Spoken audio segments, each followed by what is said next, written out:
We all know the story. It used to be if you wanted to prove yourself, you had to get the right degree, climb the corporate ladder, or be backed by the right organization. You'd have to think about how to do things in a way that works for the gatekeepers and the established institutions just as much as it works for you. Your success was determined by your ability to get by in the established order. But over the last few decades, public trust in even the basic concept of a gatekeeping institution has gradually been falling apart. So their approval and endorsement is much less of a marker of prestige and legitimacy as it once was. But this can be an opportunity. I'm calling it the dissolution of the monopolies. In the more distant past, institutions were restrained by the limits of technology. When all written communication was on paper, all labor was performed by humans or animals, and all teaching was done face to face, the size and type of organization that could be built had natural constraints that prevented it from becoming too complex and too powerful to compete with. As a result of this, organizational bodies that we often think of anachronistically as large and monolithic were usually organized more like networks of semi-autonomous nodes, each serving as a local hub of influence, service, protection, and resource. Some examples: the mercantile city-states of the Mediterranean that are now gathered into larger nation-states. Feudal systems of taxation that required individual vassals to have authority over their patch of land. Militaries that were occasionally gathered from smaller local militias, orders of knights, and mercenaries. And the scholarship and charity of medieval monasteries that were scattered across the European continent. In these types of organizations, security, business, and status relied on trust between peers. Trust which can only extend so far because it is built on relationships that form across multiple interactions. When you live in a close-knit community of a few hundred citizens, there's a very high likelihood that you're going to bump into the same people multiple times as you go about your life. This means relationships of trust are a natural and expected consequence of life in a society that is limited to this scale. But over the last few centuries, we have moved away from living in close-knit, semi-autonomous, high-trust societies. Instead, technology has allowed a few organizations and institutions to scale up and consolidate power into globalized, bureaucratic systems. These organizations run on procedures, which at the human scale we call jobs. Initially, we welcomed these changes because they brought obvious, immediate benefits, increased efficiency, opportunities for growth, convenience, and reliability. We trusted banks, universities, and governments because it meant we could have fruitful interactions without having to first build trusting relationships with individuals. This meant there was a clear path to success that could be attained without the help or support of others. Get a good degree in a good university. Get a good career in a good company. Vote for a good leader in a good government. Over time, these large-scale institutions became the backbone of our society. But for these institutions to actually be good, they must be underpinned by systems that unfortunately work much better at small scales. Qualifying credentials, chains of command, democratic voting, and free trade all work at their best in the kind of high-trust, close-knit societies we moved away from as these institutions increased in scale.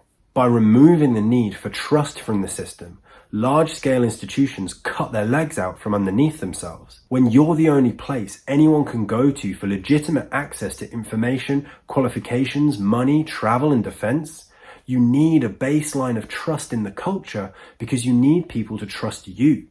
But mistrust in day-to-day dealings with others eventually proliferates into general distrust across the board. I'm Ben Fleming. And if you're a forward thinker of any kind, I want to partner with you and use my expertise in health and fitness to help you become the person you want to be so you can build the future you want to see. You and I can build a better world for everyone forever together. Let me know what you're working on.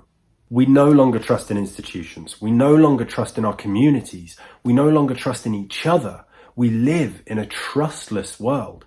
So how do we find success? We're beginning to see the shift back from centralized monopolies to distributed systems.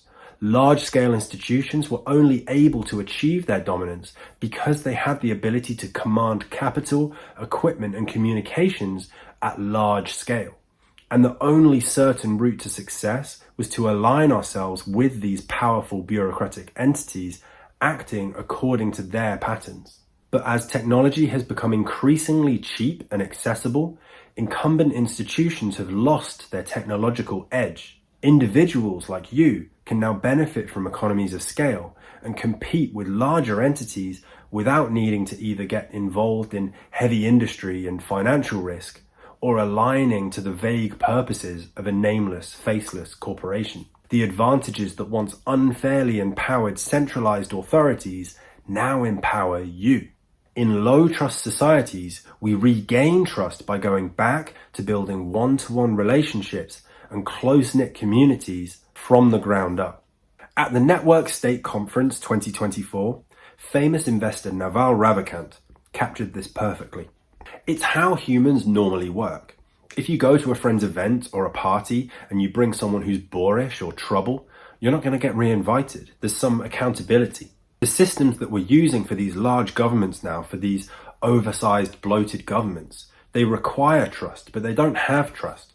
So then you have brutal top-down enforcement. There's one healthcare system for everybody. There's a police system which is kind of random and treats everybody as a criminal up to a point. So you need to have trust. And so the nice thing about the internet is you can actually create trust based on accountability. You can do it based on who invited whom, who's got what reputation and what rights. And I think this opt-in voluntary system enabled by the internet is very powerful. Social role valorization is a concept developed by the psychologist Wolf Wolfensberger. It's rooted in the disability rights movement and is about addressing the way people with disabilities are often devalued in society. The basic idea is that the best way for marginalized or devalued social groups to be treated with respect in society is to give them opportunity to do things that society values.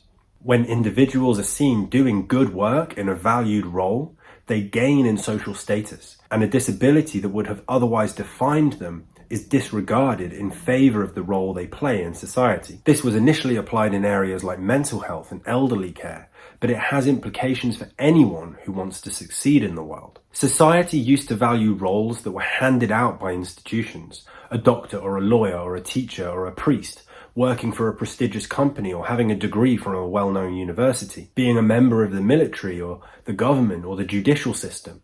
This all used to automatically inspire reverence. But today, we disregard these roles. We don't respect people just because they have the weight of trusted institutions behind them. But new technologies allow us to create our own socially respected roles. In financial systems, trust is established through banks. When one person wants to transfer a certain amount of money to someone else, to make sure the exact same amount of money leaves one person's account and arrives in the other, banks act as a trusted third party that keeps accurate records and validates the transaction. This works because both sides of the transaction trust the bank, even if they don't trust each other. In cryptocurrency, there's no trusted third party to track and validate the transaction. When the two sides need to establish trust, they look instead to a public record that everyone can see and double check. To make sure that this record cannot be altered, a mathematical puzzle requiring large amounts of computational power is set.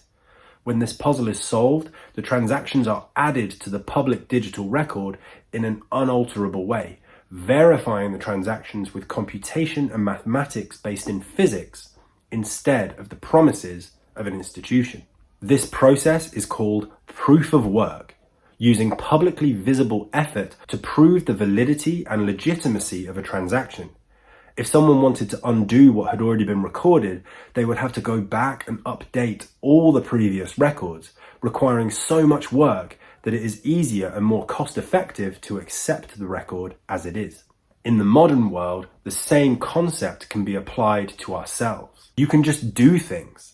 You don't need a trusted third party to give you approval or permission. You don't need a university to say you're intelligent. You don't need a corporate title to show you're competent. You don't need a government to make a difference in the world. You can create a body of work that speaks for itself. When you build projects in public, putting in the effort where everyone can see. Your work can be verified based on the evidence of what has been done instead of the promises of an institution. If someone wants to question your capabilities, you can simply go back and show them all of your previous work.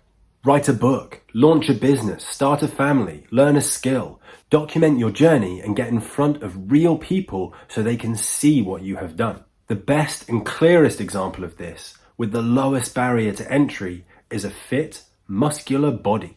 If you have a lean and muscular physique, people don't need to know your entire workout regime or watch you lift weights. The end result is proof that you did the work. When people see the final product, they will know instantly that a lot of meaningful work went into it, proving your ability, effort, and quality. And not only that, you also prove it to yourself. You take that body everywhere you go as a constant reminder of your own capabilities. This reality, properly understood, then proliferates into every project you take on, helping you to face the difficulties that come with all meaningful work. It's no longer about where you came from. Your value is now defined by your actions, your effort, and your results. It's about your ability to create the outcomes you desire. Relationships of trust are no longer a natural and expected consequence of life in a society. We no longer expect credentials, titles, and heritage to necessarily translate into actual useful, productive output. So we prove our worth and earn the trust of others by building in public. Smart, hardworking people that have the talent and drive to put in the work just need to know what work to do and who to do it in front of. When you know this and actually put the work in, you will find success, even in a low-trust society. What projects are you building in public? Comment below or send me a message. My handle is @GymnasionUK on YouTube, Twitter, Substack, and Instagram. Like, subscribe, share, bookmark so you don't miss the next post, and take a look at gymnasion.net for free stuff to help with your health and fitness. See ya!